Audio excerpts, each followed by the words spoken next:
बिस्मिल्लाहिर्रहमानिर्रहीम। अस्सलाम वालेकुम नाज़रीन, मैं अहमद फ़वाद हूँ और आप मेरा यूट्यूब चैनल देख रहे हैं। अहम ख़बरों, तजिए और तबसरे के साथ आज की व्लॉग में आपकी खिदमत में हाजिर हुआ हूँ। आर्मी चीफ़ आसिम मुनीर और इमरान खान राब्ता, मामला क्या है, कुछ तफसीलात इस हवाले से आपके साथ शेयर करूँगा।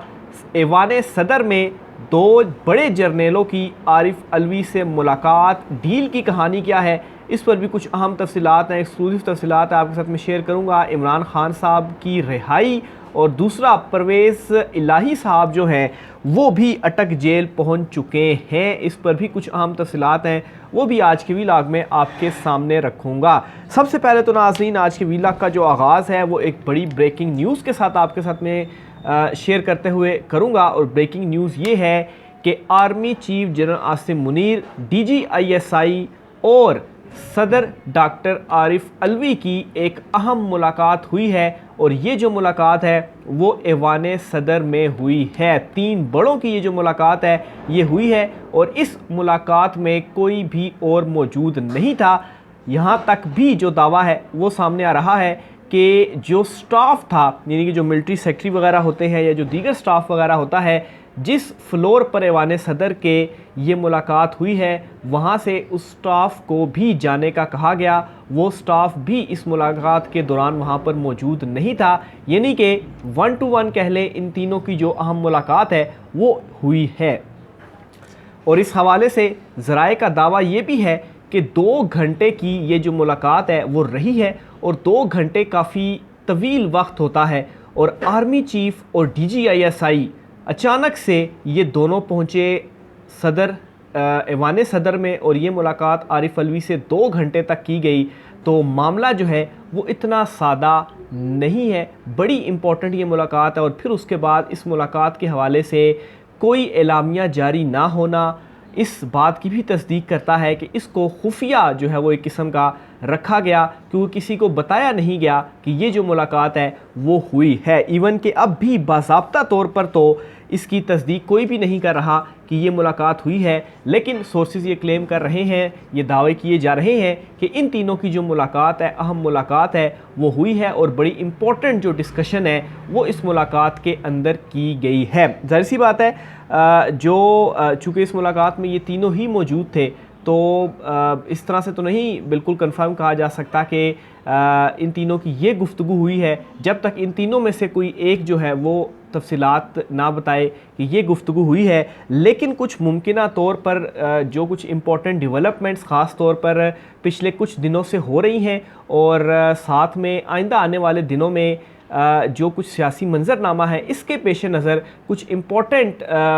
जो है वो चीज़ें मुमकिना तौर पर जो डिस्कशन हुई होंगी वो मैं आपके सामने अपनी ऑब्जर्वेशन की बेस के ऊपर रखता हूँ। और ख़ास तौर पर पिछले कुछ दिनों से जिस तरह से हालात आहिस्ता आहिस्ता अवामी लेवल के ऊपर भी ख़ास तौर पर जो एक महंगाई की वजह से, इवन कि आज भी शटर डाउन जो हड़ताल है वो की गई है, पूरा मुल्क बंद है, जो है वो कारोबार लोगों ने बंद कर दिए हैं और बिजली के बिलों के ख़िलाफ़ ये हड़ताल की जा रही है। फिर इंटरनेशनल लेवल के ऊपर भी जो प्रेशर्स हैं, तो ज़ाहिर सी बात है ये तमाम तर जो हालात हैं जिस तरफ मुल्क जा रहा है, तो ये दबाव की सूरत में इस वक्त डल चुका है। और इसी वजह से इमरान खान साहब भी कहते थे कि अगर उनको हटा दिया गया हुकूमत से तो फिर उसके बाद इस तरह के जो हालात हैं वो पैदा होंगे, लेकिन उस वक्त इमरान खान साहब की नहीं मानी गई और अब ये तमाम तर जो चीज़ें हैं वो हो रही हैं। वैसे तो इस तरह से नहीं होना चाहिए था, लेकिन खैर जहाँ पर ये 16 महीनों में मुल्क को लेकर आ गए हैं तो ज़ाहिर सी बात है मुल्क को भी तो चलाना है, सिर्फ बुग़्ज़ ही तो आपने नहीं रखना। तो जो दबाव है वो भी डल चुका है और इसी वजह से ये जो मुलाकातें हैं वो हो रही हैं। और इमरान खान साहब जो हैं उनके लिए उनसे डील लेने के लिए मुमकिना तौर पर आप कह सकते हैं कि इमरान खान साहब को वैसे भी दबाव डालकर उनसे बहुत सारी बातें मनवाने का जो कोशिश थी वो की गई। यहाँ तक कि आखिरी हरबा जो अपनाया जा सकता था वो यही था कि इमरान खान को उठा के आप जेल में डाल दें, पार्टी तो उनकी आपने तोड़ दी, सारा कुछ कर दिया। लेकिन इसके बावजूद भी ना इमरान खान की पार्टी टूटी, बहुत सारे लोग उनसे दूर गए, उनकी पार्टी को छोड़ दिया, लेकिन उनकी जगह पर उनकी जो स्पेस थी वो कवर अप होगी, नए लोग सामने आ गए और पाकिस्तान तहरीक इंसाफ मज़ीद पॉपुलर होकर सामने आ गई। यहाँ तक कि इमरान खान को जेल में डालने के बावजूद भी इमरान खान की पॉपुलैरिटी और जो दबाव है ख़ास तौर पर इमरान खान के ऊपर डालकर ये समझा जा रहा था कि अपनी बातें मनवा सकेंगे, तो ये चीज़ नहीं की जा सकी। अच्छा, जो 3-4 मुमकिना तौर पर गुफ्तगू हो सकती है जिन चीज़ों के ऊपर वो मैं आपके सामने रखता हूँ। एक तो ये है कि इमरान खान साहब को जेल में रखना ज़्यादा देर के लिए पॉसिबल नहीं है और इस जो इम्पैक्ट्स हैं वो भी सामने आना शुरू हो चुके हैं और कुछ हैपनिंग्स इस तरह से हो रही हैं कि जो ताकतवर हलके या फ़ैसला साज हलके हैं वहाँ पर अच्छा खासा जो प्रेशर है वो इस वक्त महसूस किया जा रहा है। तो सदर आरिफ अलवी साहब जो है वो पहले भी इस तरह की पैगाम रसानी के लिए उनके हवाले से ख़बरें सामने आ चुकी हैं कि ताकतवर हलकों और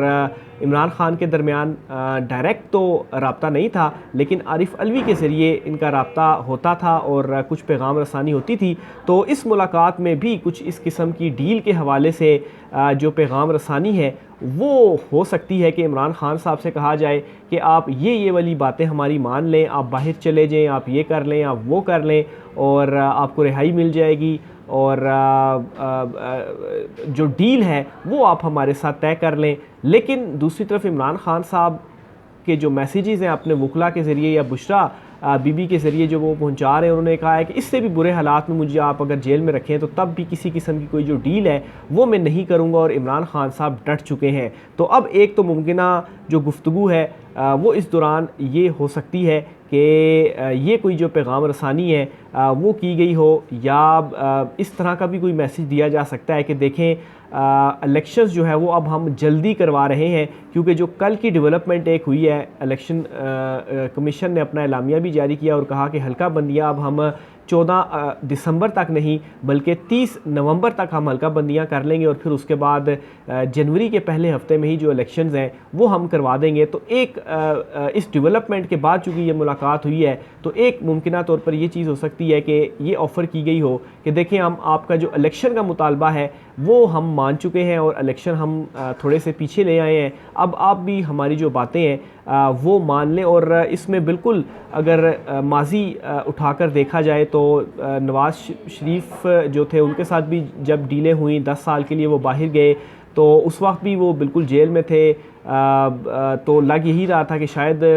कोई गुफ्तगू अब नहीं होगी, लेकिन अचानक से जो पासा था वो पलटा। तो अब भी जो हालात हैं वो बदलते हुए देर नहीं लगती और एक उसकी सबसे बड़ी जो रीज़न वो महंगाई की है और आवाम जो आज सड़कों के ऊपर निकली है वो किसी की भी कॉल के ऊपर नहीं निकली, वो ख़ुद निकली है और किसी भी जमात की वजह से वो नहीं निकली, वो सिर्फ़ और सिर्फ महंगाई की वजह से बाहर निकली है। तो ज़ाहिर सी बात है एक ये प्रेशर भी है और दूसरा ये पैगाम रसानी जो है वो मुमकिना तौर पर इस हवाले से जो गुफ्तगू है वो हो सकती है। अच्छा, फिर इसके अलावा सदर आरिफ अलवी साहब जो हैं उन्होंने गुज़श्ता दिनों कुछ ट्वीट भी किया और फिर उसके बाद कल आपसे ख़बर भी शेयर की थी कि नवंबर में इलेक्शन की जो तारीख़ है वो प्रेसिडेंट ऑफ पाकिस्तान देने जा रहे हैं। इस हवाले से वो मुशावरत भी कर रहे थे और अगर सदर मुमलिकत इलेक्शन की तारीख़ दे देते हैं तो बेशक उसके ऊपर इलेक्शन कमीशन इम्प्लीमेंट करे या ना करे, इम्प्लीमेंटेशन तो सुप्रीम कोर्ट ऑफ पाकिस्तान के फ़ैसले पर भी नहीं की गई थी, लेकिन इस वक्त जो सूरत हाल बन चुकी है इलेक्शन ही वाहिद हल है इस वक्त सारी सूरत हाल का। और इलेक्शन अगर फ्री एंड फेयर होते हैं तो इमरान खान ही वापस आएगा इक़्तिदार में। तो बहरहाल अगर सदर आरिफ अलवी डेट दे देते हैं तो ये एक और बड़ी जो है वो सेटबैक भी आप कह सकते हैं बहुत सारे हलकों के लिए होगा या बहुत सारे हलकों के ऊपर इसके हवाले से मज़ीद जो दबाव है वो भी होगा और इंटरनेशनल लेवल पर भी जो दबाव है वो मज़ीद बढ़ेगा कि देखें प्रेसिडेंट ऑफ पाकिस्तान जिनका इख्तियार है आईनी तौर पर तारीख़ देना, उन्होंने तारीख़ भी दे दी है लेकिन उसके बावजूद भी इलेक्शन नहीं करवाए जा रहे। तो मुमकिना तौर पर इस दबाव को अपने ऊपर आने देने से रोकने के लिए भी ये जो है वो हो सकता है। और इससे पहले जो सदर ने ट्वीट किया था ऑफिशियल सीक्रेट एक्ट और आर्मी एक्ट के हवाले से, तो उसमें भी जाहिर सी बात है इंटरनेशनली भी आपके ऊपर दबाव रहता है कि एक प्रेसिडेंट ऑफिस है आपका, एक सदर है, सुप्रीम कमांडर है, उनका जो हुक्म है वो नहीं माना जा रहा, अदालतों के फैसले नहीं माने जा रहे, तो फिर आप बनाना रिपब्लिक भी होगा, क्योंकि सिर्फ आपने खाली अपनी आवाम को तो आप ज़ोर ज़बरदस्ती से अगर चीज़ें कर भी लेते हैं, लेकिन बहुत सारी जगहों पर फिर जवाबदेही भी करनी पड़ सकती है, और जो बातें हैं वो भी होती हैं, और फिर इंटरनेशनल लेवल पर जवाबात भी देने पड़ते हैं, क्योंकि वहाँ पर सिर्फ एक चीज़ तो नहीं होती, वहाँ पर और भी बहुत सारे इंटरनेशनल जो इश्यूज़ हैं वो पाकिस्तान के रहते हैं जो कि डिस्कस किए जाने होते हैं। तो उस सूरत में अगर ये सारी चीज़ें आएँ तो ज़ाहिर सी बात है फिर आपके जो मुखालफीन हैं वो इसका फ़ायदा उठा सकते हैं। तो ये एक और बड़ी रीज़न हो सकती है जिसकी वजह से ये जो मुलाकात और इस मुलाकात के अंदर ये जो गुफ्तगू है वो हुई होगी। और मुमकिना तौर पर इस वक्त ये भी कुछ ट्वीट्स वगैरह की जा रही हैं कि सदर साहब से गालबन कहा गया होगा कि आप इलेक्शन की जो डेट है वो ना दें, और फिर इस तरह से भी कन्विंस किया जा सकता है कि देखें इलेक्शन कमीशन ऑफ पाकिस्तान ने थोड़ा सा पीछे कर लिया है, इमरान खान साहब से पैगाम रसानी करके गुफ्तगू करके तो मामले को सुलझाया जाए, और जो है वो ये कुछ मुमकिना जो गुफ्तगू है जो करंट सिनेरियो इस वक्त चल रहा है, गुज़श्ता कुछ दिनों से जो हैपनिंग्स हो रही हैं और आइंदा आने वाले दिनों में जो ख़ास तौर पर सुप्रीम कोर्ट ऑफ पाकिस्तान पर इस वक्त सबकी नज़र लगी हुई है, इलेक्शन केस का जो फ़ैसला सुप्रीम कोर्ट ऑफ पाकिस्तान ने दिया, फिर इसके अलावा नैब तरमीम जो सुप्रीम कोर्ट ऑफ पाकिस्तान में केस चल रहा है, तो ये बहुत ज़्यादा इंपॉर्टेंट है। और चीफ़ जस्टिस उमर अता बंदयाल साहब अपने आखिरी दिनों में कुछ बड़े फ़ैसले करने जा रहे हैं। तो ज़ाहिर सी बात है सुप्रीम कोर्ट के फ़ैसलों के ऊपर आप अमल करते हैं नहीं करते ये तो एक अलहदा बात है कि इसका क्या होगा, लेकिन यहाँ तक आप सोचें कि सुप्रीम कोर्ट अगर फ़ैसला दे दे तो ये तो तारीख़ में लिखा जाएगा ना कि सुप्रीम कोर्ट ने फ़ैसला दिया और इन लोगों ने implement supreme court of Pakistan के फ़ैसले के ऊपर नहीं किया। फिर तौहीन अदालत की जो इलेक्शन कमिश्नर के ख़िलाफ़ दरख्वास्त है कि इन्होंने इम्प्लीमेंट नहीं किया, इलेक्शन नहीं करवाए, तो तौहीन अदालत की कार्रवाई हो वो भी सुप्रीम कोर्ट ऑफ पाकिस्तान में है। तो ये सारा सिनेरियो देखा जाए तो ये एक तरह से इमरान खान साहब के हक़ में भी बहुत सारी इसमें चीज़ें जा रही हैं कि इमरान खान साहब जो अपने मौक़िफ़ के ऊपर डट चुके हुए हैं, यहाँ तक कि ताकत का इस्तेमाल करके उनकी पार्टी को पीछे किया गया, उनको जेल में डाला गया, लेकिन उसके बावजूद भी तमाम तर चीज़ें उन्हीं के ही हक़ में गई, पॉपुलैरिटी उनकी बढ़ी, अवाम मज़ीद इमरान खान के साथ अटैच हुई, और अब जितना ज़्यादा उनको जेल में रखा जा रहा है उतने ही हालात इस वक्त डिस्टर्ब हो रहे हैं। और अगर इमरान खान साहब बाहर नहीं आते, इलेक्शंस नहीं होते, तो फिर उसके बाद अवाम का जो रिएक्शन होगा, अवाम को जो संभालना है वो नामुमकिन इस तरह से भी हो जाएगा कि अभी जो अवाम निकली आज जो सारा के सारा शटर डाउन हड़ताल इस वक्त की जा रही है, तो वो कोई पॉलिटिकल नारा नहीं है, और ये महंगाई ऐसी भी नहीं है कि एक मरतबा अगर अवाम सड़कों पर आ गई और हड़ताल की और तो जो महंगाई है वो ख़त्म हो जाएगी या बिजली के बिलों में कोई उनको रिलीफ मिल जाएगा। तो ऐसा नहीं होने जा रहा। इसकी भी रीज़न में एक दो व्लॉग में आपसे मैं शेयर कर चुका हूँ कि IMF नहीं मान रहा और निगरान वज़ीर-ए-आज़म ये कह चुके हैं कि बिजली के जो बिल हैं वो आपको अदा करना पड़ेंगे, क्योंकि किसी भी साइड से कोई जो रिलीफ है वो भी अगर आपने देना तो कहीं से तो पैसे उठाकर आपने वो पैसे देने हैं, तो पैसे हैं ही नहीं तो आप देंगे कहाँ से। तो हालात जो हैं वो ग्राउंड लेवल के ऊपर भी इस तरह से संभलते हुए नज़र नहीं आ रहे, और इस वक्त सिर्फ और सिर्फ वाहिद हल यही है कि अगर इलेक्शंस होते हैं और जो भी अवाम मुंतखब करेगी अपना नुमाइंदा, वो नुमाइंदा जब आएगा तो फिर उसकी जो बात है वो हो सकता है अवाम सुन ले या थोड़ा सब्र कर ले कि ठीक है चले अब ये मुंतखब नुमाइंदा हमारा आ गया है तो ये हमारे लिए कुछ करेगा। तो इस तनाजुर में अगर आप इस मुलाकात को देखें तो बहुत ही इम्पोर्टेंट ये मुलाकात है, और कुछ हैपनिंग्स की और डॉट्स को अगर कनेक्ट किया जाए तो इस बेस के ऊपर मैंने जो तजिया है अपना वो आपके सामने रखा। और ऐसी बात है इस सारे सिनेरियो के दौरान फिर इमरान खान साहब की रिहाई और ये चीज़ें तो ऑन कार्ड होंगी ही। परवेज़ इलाही साहब के हवाले से आपको चीज़ें बताता चलूँ, उनकी रिहाई का ऑर्डर आया और किसी भी मुकदमे में उनको गिरफ़्तार करने से रोका लाहौर हाई कोर्ट ने, लेकिन उसके साथ ही क्या हुआ कि परवेज़ इलाही साहब को इस्लामाबाद की जो पुलिस थी उन्होंने गिरफ़्तार कर लिया, और वही 3 MPO के तहत जो नज़रबंदी है